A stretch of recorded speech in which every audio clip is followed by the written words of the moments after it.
Christmas party started, shall we? Please welcome Ricky Gervais, Jack Whitehall and Sam Ryder.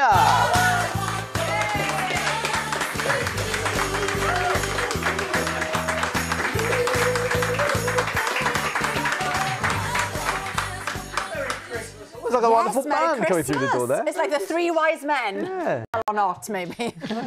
Yeah. Now... Lovely start. I stitched myself up. Now, anyway, moving on.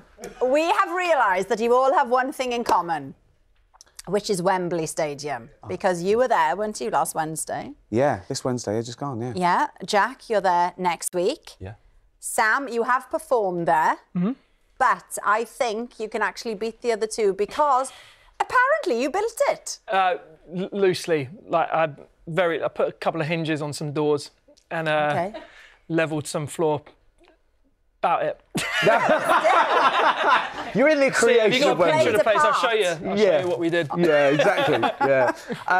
Ricky, let's start with you, man. I mean, the Armageddon tour, it broke so many records. It lasted, am I right, just over a year? You're out there doing it. Yeah. Is that one of those tours when you finish it, you go, whoa, or do you miss it? Yeah. No, it feels good. And I'd filmed it, and you want to get it. As soon as you film it, you want to finish it and get it out as soon as possible. So it was pretty perfect. I filmed it in October, and I finished it day before yesterday, and it's out Christmas Day. So it's perfect. But yeah, and it doesn't get any better. It's so luxurious. It's not like I'm in the back of a transit van. You know what I mean? I'm going to lovely places, staying in lovely. I can't moan. It's fantastic. But yeah, it's probably my biggest one ever. It was my favourite as well. So we can all see it, as you said, Christmas Day on Netflix. Yeah. What can we expect then in this one, loosely? It's just more me, really. It's if you like me, right, you're going to love this. Yeah. Okay. It's more me than ever. Yeah. If you don't like me, you are going to hate it. Yeah. Don't watch it. Don't watch. You know you're not going to like it. Well, you know you're not going to like it, so don't watch it. All right. Well, you've had your warning. Let's have a look.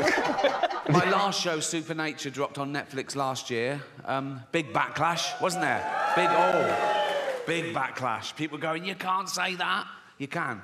You can. I did.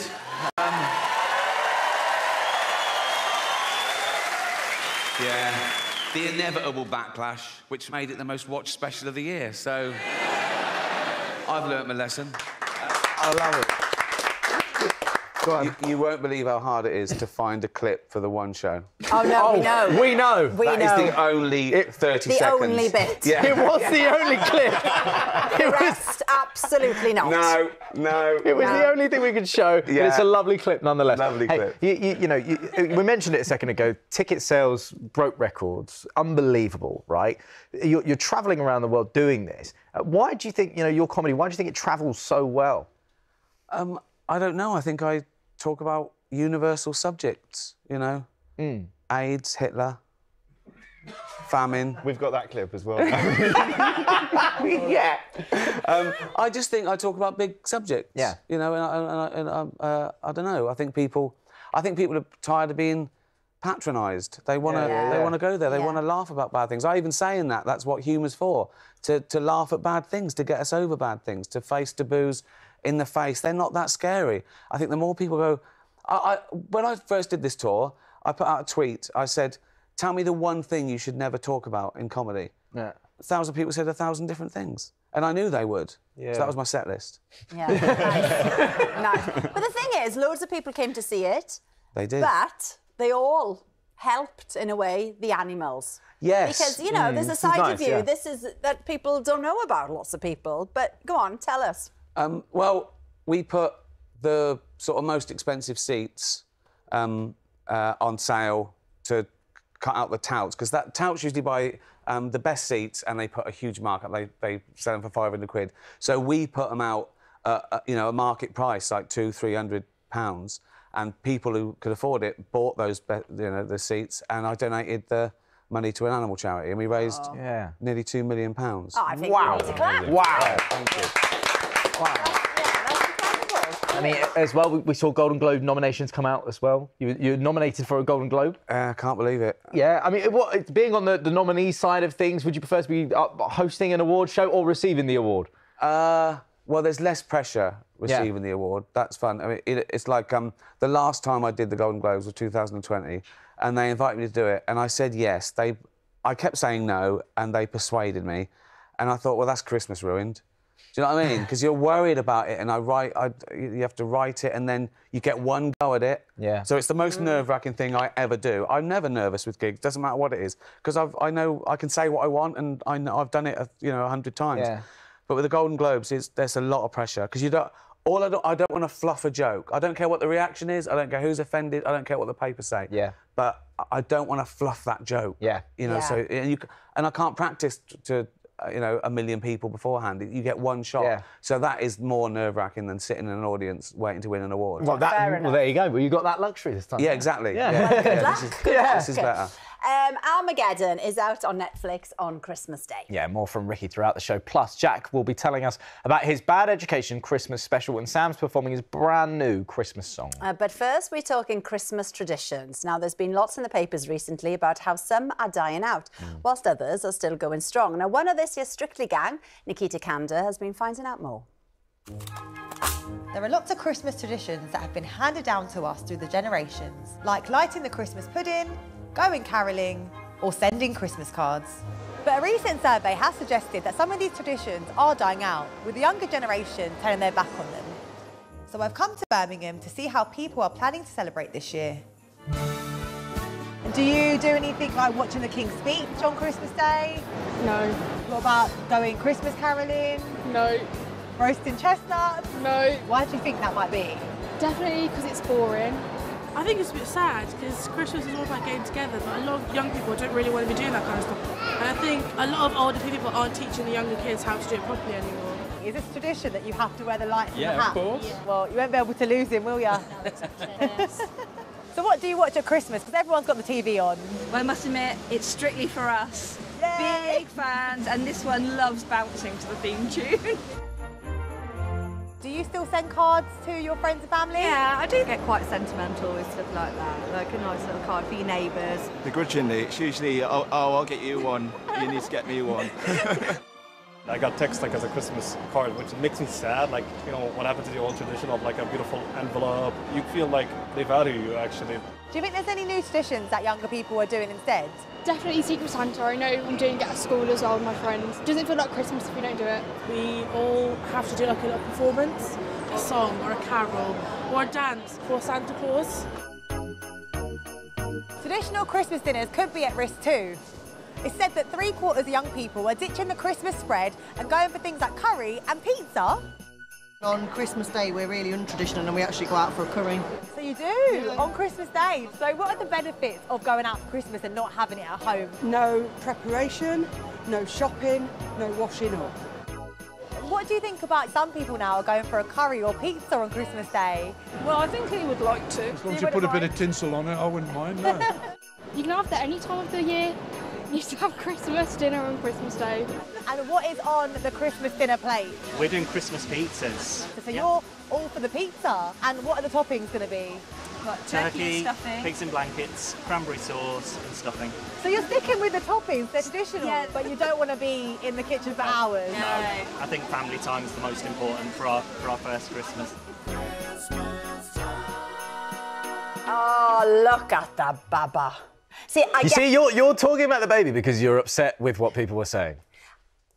I can't have a curry and a pizza on Christmas Day. Have it Boxing Day, go for your life, but not Christmas Have whatever Day. you want. I think have whatever you want. We actually had some traditions from you guys at home. Diana said it has always been a tradition in our family to have a pork pie for breakfast on Christmas Day. Oh, that's quite heavy That's with very what heavy. you're going into. Yeah.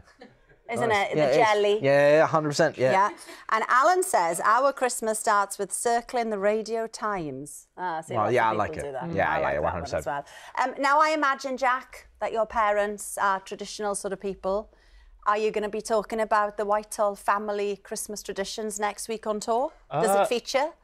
I mean, the weirdest tradition we had was my dad used to make us stand for the Queen's speech every year, but not just for the national anthem, for the duration of the speech. Oh, really? And even on my first birthday, my mum found some old home footage of him holding me up by the arms as a baby to make sure that I was standing for the speech.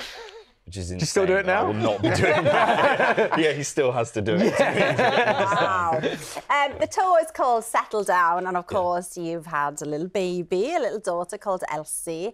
How's it all going then, being a dad?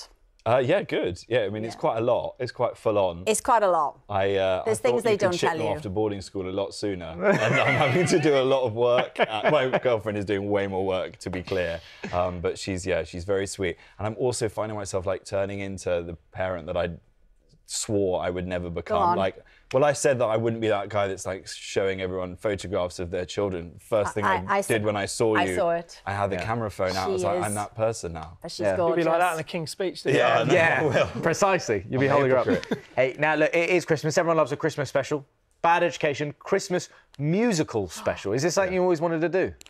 I think my problem is I don't really know what my limitations as a performer are. Right. And so I came up with this idea to do a big all singing, all dancing musical Christmas special. I can't sing, I can't dance, tone deaf, 2 left feet. So I come up with these ideas and then realise that I'm not capable of actually delivering them. Thankfully, Leighton Williams is in it as well, who's incredible at all of those things. So he carries the show, and he's the star of it. And I have a sort of fleeting cameo that they had to go to town on with the auto-tune afterwards, because it was an absolute disaster. I mean, how proud must you be as well of Leighton in the Strictly final? Yeah, amazing. I mean, he's just been incredible, hasn't he? Yeah, he's so great. And he's brilliant, I've known Leighton obviously he? for 10 years, and he was on the show back in the day, and I've watched him kind of flourish and seen his career take him to, these heady heights, and now watching him on Strictly every week and seeing him in the final. Yeah, I feel a little bit like a sort of proud teacher. He's amazing. Well, there's a lot of pressure on him, but he's risen to the challenge, hasn't he? Yeah, that jump split.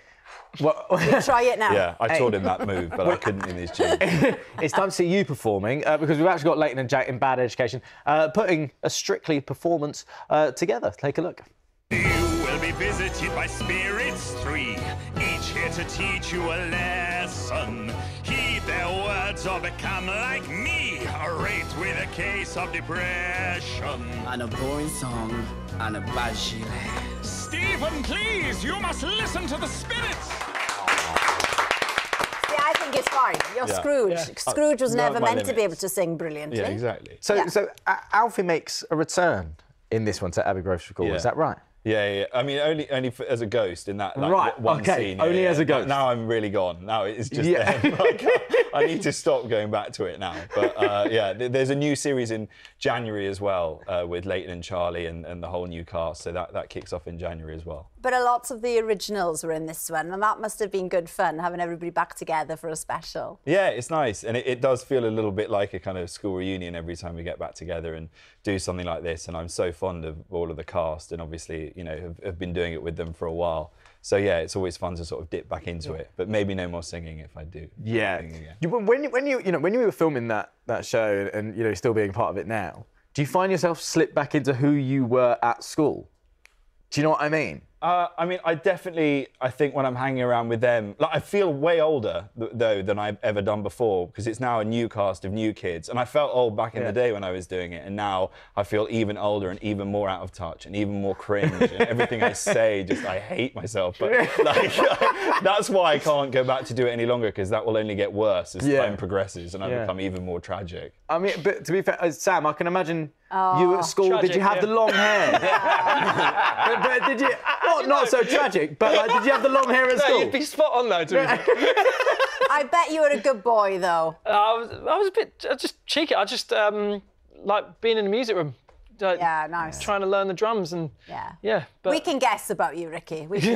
I was a good boy. Were you? I loved school. No. I loved learning, and I was cheeky. I'd say things the teachers would, not like sometimes, but to make the rest laugh. But I was good. I went to school. I never missed school. I wanted to do all my O levels and A levels, which I did. No, I was model good. pupil. Yeah, yeah. Well, the Bad Education Christmas special and all the previous series are on iPlayer, and tickets for Jack's Settle Down tour are available now. Yeah, now coming up, we'll be talking to Sam about his great 2023 that he's had, which included his triumphant return to Eurovision and loads of new music, including a brand new Christmas song. Yes, he'll be giving us a special performance of that later, capping off a great year of music, guests and memorable moments on The One Show. And here's just a few of our favourites. Welcome to your Eurovision countdown with The One Show, live from Liverpool! Yay! Dolly Parton. Robbie Williams, Margot Robbie and America Ferrera. Cheryl, Kimberly, Nadine and Nicola. Tom, what do you make of Riz? If you claim to have Riz, you don't have Riz. Nice. Money for the battery also finally landed in her account. Is this the only one show? Oh, so fantastic. Stephen Fry and Sheridan Smith are due on this sofa. Obviously, it's a live programme. They are stuck in the lift. Zoom in, guys. These are real tears. You have won the Teaching Awards Unsung Hero. Congratulations. One big thank you. One big thank you. Do you know what that is? This is The One Show. Erin, Angelo, Brianna and James, who will each be challenging themselves for children in need. 3,302,000. Wow.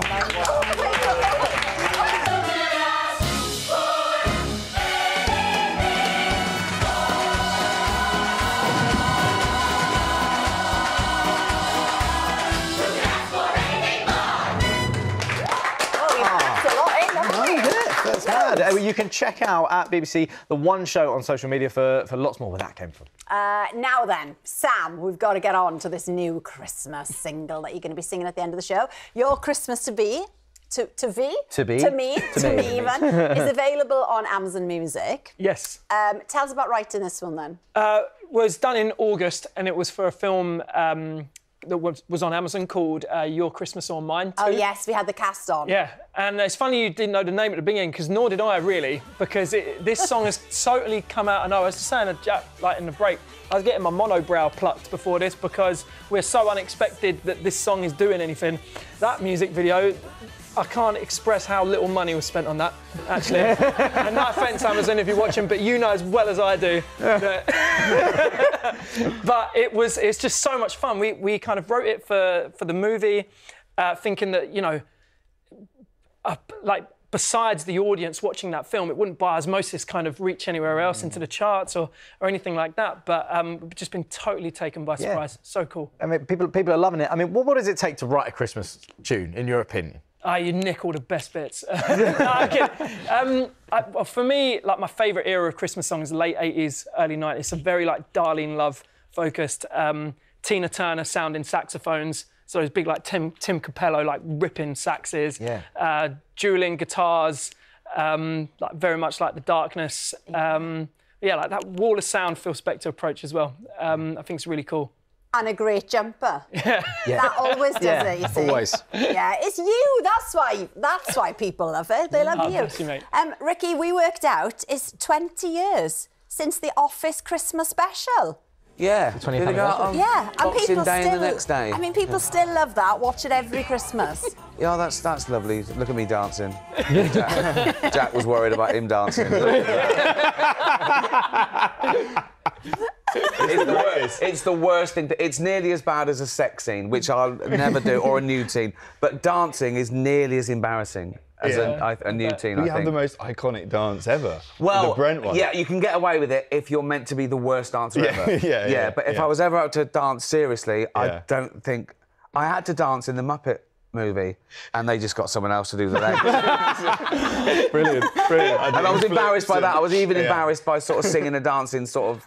I mean, it's knowing silly. they're going to replace your legs. Silly. Well, yeah, I mean, I said there's no way I'm going to do that. So it's awful. But yeah, it's lovely. People are still watching it. It is. Now, whilst we let Sam get ready for our Christmas finale, there's another treat on its way. Yes, ahead of the Strictly Grand Final tomorrow, we caught up with some of the show's biggest fans to hear how Strictly has changed their lives forever. Ever since I saw